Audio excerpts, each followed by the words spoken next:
A gente vai ouvir um pouquinho, né, do Francisco para tentar entender, né, por que é uma boa essa transformação do Cruzeiro em sociedade anônima do futebol. Olá, Francisco, seja bem-vindo, tudo bem? Maurício, boa noite. Raí, boa noite. É um prazer estar aqui com vocês. Quero cumprimentar todo o público da Band Sport. Estou contente de estar de volta a casa.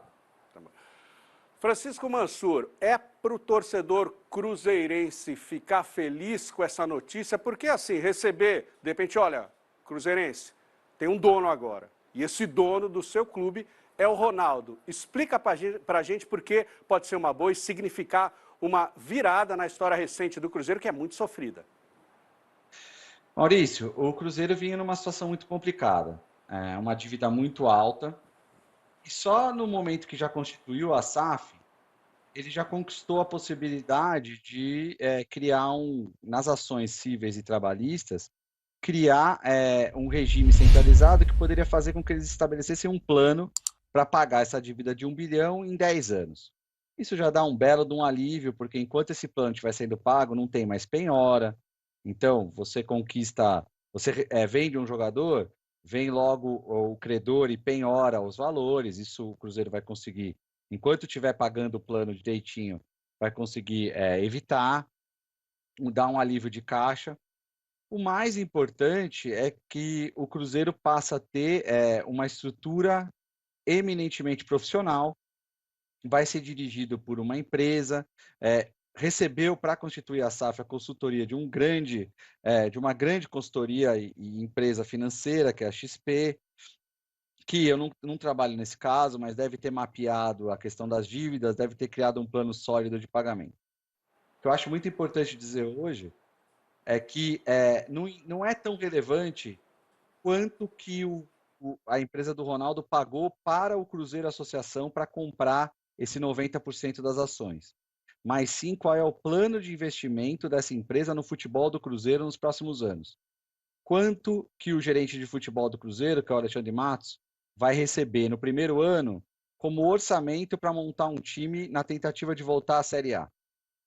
Voltando à Série A em 2023, quanto que vai ser o orçamento que essa empresa vai destinar para investir no futebol, para fazer o que eles programarem como objetivo deles no primeiro ano na volta da Série A. E assim sucessivamente.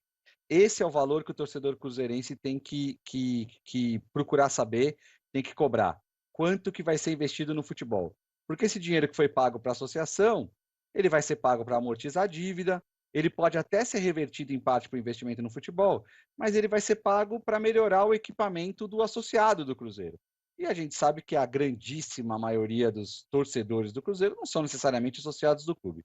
Para o torcedor, e é para ele que eu estou falando agora, o que importa é quanto que essa empresa vai conseguir investir, porque o Cruzeiro não estava com fôlego de caixa para investir praticamente nada nos últimos anos.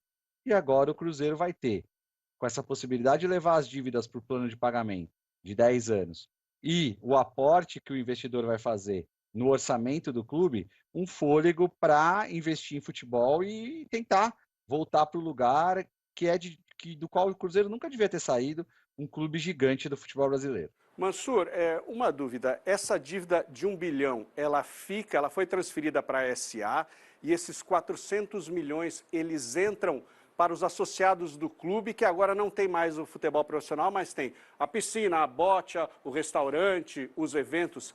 É isso? Não, a dívida é do clube. Isso está claro na lei da SAF. A SAF nasce sem dívida. O clube tem que entrar no plano de pagamento para oferecer para os credores um plano para pagar em 10 anos. E como é que vai gerar receita para pagar? Primeiro, a SAF tem que destinar 20% da receita mensal para contribuir no pagamento da dívida. Tem que caber nesses 20% que o pagamento da dívida seja feito em 10 anos, porque se não for feito, aí sim a dívida vai para a SAF. Então, a SAF talvez não aporte apenas 20% da receita, talvez aporte mais, para que caiba, num plano de 10 anos, pagar toda a dívida do Cruzeiro, que a gente sabe que não é pequena. Outra coisa importante que eu queria te dizer, Maurício, não vai para o associado, vai para o clube. Por exemplo, Se um clube aqui o Palmeiras, o Corinthians, o Santos, o Flamengo, transferem um jogador, ele recebe um dinheiro. Esse dinheiro não vai para o associado do clube, vai para o clube reinvestir. Vamos supor que um clube que tem um estádio, como por exemplo o Avaí, venda o estádio da Ressacada. O dinheiro não vai para o associado, o dinheiro vai para o clube. Mas aí você falou uma coisa muito certa. Esse dinheiro seria reinvestido no quê? Piscina, equipamentos sociais? As primeiras notícias que a gente recebeu esse dinheiro vai ser usado parte para amortizar a dívida, que é muito importante, porque você chegando no mercado com 400 milhões de uma dívida de 1 bilhão, você melhora muito as condições dessa dívida, os prazos e etc. E parte vai ser reinvestido no futebol, porque o Cruzeiro continua acionista de 10%. Então ele pode aportar um capital que ele recebeu com a venda da SAF para reinvestir no futebol. Fora o que o próprio investidor vai, porque ainda mais usando a imagem de um ídolo mundial como o Ronaldo, não vai fazer esse negócio para manter o Cruzeiro nessa posição incômoda de 3 anos de Série B. Então, parece muito claro para mim que o investidor tem todo o interesse em fazer o Cruzeiro voltar para a Série A o mais rápido possível e depois voltar a conquistar os títulos que sempre conquistou, pelo menos nos anos que eu acompanho o futebol, sempre foi um time muito vitorioso, e aí vai ter um investimento desse conglomerado que o Ronaldo representa para montar times, para montar um orçamento, para montar uma estrutura, para trazer profissionais qualificados para devolver o Cruzeiro ao lugar de onde ele nunca devia ter saído. Mansur, eu queria te perguntar uma coisa em relação à questão do clube social e o time de futebol. Se dentro da SAF é possível separar as duas coisas, se há essa possibilidade, ou se elas já se separam, né, naturalmente, a partir do momento em que se torna a SAF. E sobre a questão dos 400 milhões que o Ronaldo investe, só para frisar para quem também está nos acompanhando, esse dinheiro entra como um suporte para pagar esse 1 bilhão, ou ele vai ser dividido ali, conforme o tempo for passando, ele também vai ajudar, junto com outras receitas, a pagar essa dívida gigante? Raí, boa pergunta. Primeira coisa, é automático. A partir do momento que você constituiu a SAF, você separou o futebol do resto. Porque a SAF é a Sociedade Anônima do Futebol, ela só existe para gerir o futebol. O Cruzeiro tem times de vôlei importantes, a piscina, a recreação, as quadras de tênis, eu nunca tive lá. Acredito que tem um parque social com todas essas coisas, salão de festa, tudo fica para o Cruzeiro Esporte Clube e Associação. A SAF separou o futebol profissional, o futebol de base. E os 400, como eu falei na resposta para o Maurício, as primeiras notícias que chegam são que os 400 milhões, eles são pagos da SAF para o Cruzeiro, pela compra de 90% das ações. Mas que já foi acordado entre a parte compradora e a parte vendedora que boa parte desses recursos vão ser usados para amortizar uma parte da dívida e também para investir no futebol. O que é uma possibilidade real, porque o Cruzeiro, o Cruzeiro Esporte Clube, a associação, continua sendo dono de 10% da SAF. Então, do interesse do clube investir, e mais ainda porque, como eu disse, a dívida é do clube, que fez a dívida. A SAF nasce limpa, porque a SAF não fez dívida nenhuma e isso está previsto expressamente na lei. Então, a SAF tem a condição de criar um regime especial para pagar isso em 10 anos. Então, você imagina, né, Raí, a situação do Cruzeiro como era, e hoje o Cruzeiro recebeu a seguinte notícia: olha, não só nós vamos ter 10 anos para equalizar essa dívida de 1 bilhão, porque tinha muita coisa que vencia semana que vem, vencia mês que vem, como ainda entra no nosso caixa 400 milhões para amortizar. É para ficar feliz mesmo. Eu, se fosse torcedor do Cruzeiro, estaria muito esperançoso, porque, além de tudo, ainda acreditaria, como acredito, que vai ter um dinheiro para montar o time. Primeiro, com essa missão de subir para a Série B.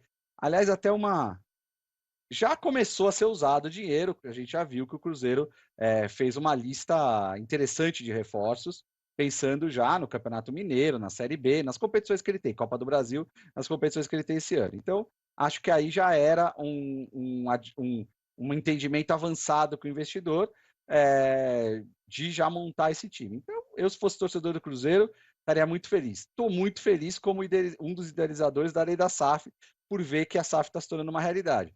Fosse além de tudo, o cruzeirense estaria com uma esperança muito grande. Mansur, você participou conosco do Fórum Sou do Esporte, que teve a sua premiação nessa última sexta-feira, quando a gente discutiu a lei das SAFs e a transformação de clubes em empresas. Recebemos aqui também, você lembra, o Bruno Pessotti, que teve uma experiência na Ferroviária e agora é o CEO do Botafogo SA, Botafogo de Ribeirão Preto, a empresa que foi constituída depois que o Botafogo de Ribeirão Preto virou uma empresa.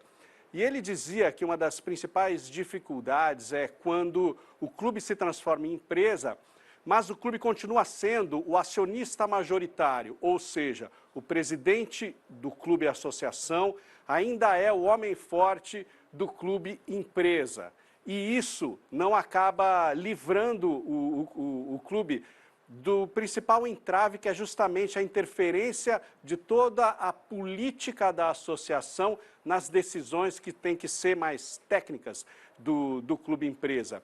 O fato de o Cruzeiro estar vendendo 90% do controle do seu futebol ao Ronaldo e aos seus sócios pode beneficiar a agilidade das decisões e fugir dessa questão que atrapalha demais, que é justamente a empresa, a vontade dos dirigentes de aparecerem, de ter o comando por vaidade do futebol do clube? Sem dúvida. O Bruno tem uma experiência muito grande, muito importante, e o que ele falou é muito, muito valioso, né? Sim, o fato do Cruzeiro ter vendido 90%, ou seja, o controle sem nenhum tipo de dúvida, da empresa, isola o ambiente político. E a verdade é que o ambiente político, essas disputas eleitorais, essas trocas de cargo por apoio, ele faz muito mal à grandíssima maioria dos clubes de futebol do Brasil, né? Até os clubes mais bem-sucedidos, a gente vê de vez em quando falando, mas o conselheiro tal impôs a troca do técnico por razões políticas. A gente tem que aceitar isso democraticamente no controle de um país, de uma cidade. O processo democrático é a única alternativa que a gente tem, mas no controle dos nossos clubes isso está fazendo muito mal. Muito mal. As barganhas políticas, as trocas de cargo por votos no Conselho Deliberativo, as decisões retrógradas, que a gente viu algumas essa semana, e o Cruzeiro também tem esse motivo para o torcedor ficar esperançoso. Porque, por mais que o Cruzeiro tenha 10%, se vendeu 90%, as decisões vão ser tomadas com a agilidade e com a preocupação técnica de uma empresa que está lá não só para conseguir um resultado financeiro favorável, mas que está, volto a dizer, colocando na linha de frente o nome de um ídolo mundial do futebol. E que não vai nunca querer atrelar o seu nome a um projeto que não dê resultado esportivo. Então, isso também que você abordou, para mim, é um motivo de muita esperança para o torcedor do Cruzeiro. Eu acho que a palavra do dia para o torcedor do Cruzeiro é esperança. Hoje é um dia de grande esperança, depois de anos de uma situação que parecia que não tinha solução, uma situação que parecia que não tinha como se salvar. É importante dizer o quanto o Cruzeiro batalhou pela aprovação da lei da SAF, a instituição, o seu presidente, o presidente da associação, o Sérgio, batalharam junto aos congressistas, se posicionaram desde o primeiro momento e agora o Cruzeiro está vivendo um final de ano aí, perto do Natal, de muita esperança. Não é certeza, não é varinha, não é mágica. A gente não pode aqui assegurar, mas o torcedor do Cruzeiro tem o direito de ter muita esperança de que isso vai dar certo. Se vai dar certo ou não, o Bruno também fala muito disso, vai depender da gestão. Não adianta que você vai virar SAF, vai vender o controle e tudo vai se resolver de um dia para a noite. Raí falou muito bem, é um processo que precisa de tempo. Mas hoje o torcedor do Cruzeiro tem o direito de dormir com muita esperança, na minha opinião, claro. E continuar fiscalizando, né, o torcedor do Cruzeiro. Claro que é um momento importante na história do clube, mas simples, como você falou, Mansur, a transformação do clube em empresa não garante nada. Tem entrada do dinheiro, mas se não tiver uma gestão decente, moderna, também o clube vai sofrer, né? Existem muitas empresas também, né, que quebram, que quebram. Tem aí, enfim, na história recente do Mas Brasil. A gente tem mais chance, que Maurício, quebraram, você falou. mas a notícia é de fato alvissareira. A gente tem mais chance de ter uma boa gestão no modelo empresarial do que no modelo político. Vide o próprio Cruzeiro, quer dizer, não é uma gestão, foram gestões sucessivas, eleitas pelos conselheiros, e foram levando o clube para uma situação pior e pior. Ou seja, o modelo associativo do clube Cruzeiro fracassou. Fracassou, transformou um gigante num clube 3 anos na Série B.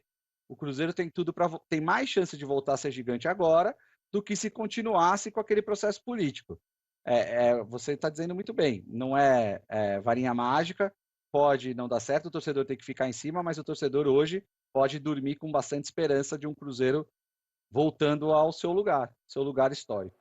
Francisco Mansur, muitíssimo obrigado pela participação, pelos esclarecimentos. A gente fica sempre em contato, trazendo as novidades aí dos clubes que estão virando empresa no Brasil. Grande abraço. Maurício, um abraço. Estou sempre à disposição de você, estou sempre à disposição da Band Esportes. Um abraço, Raí. Bom programa para vocês. Boa noite aos telespectadores.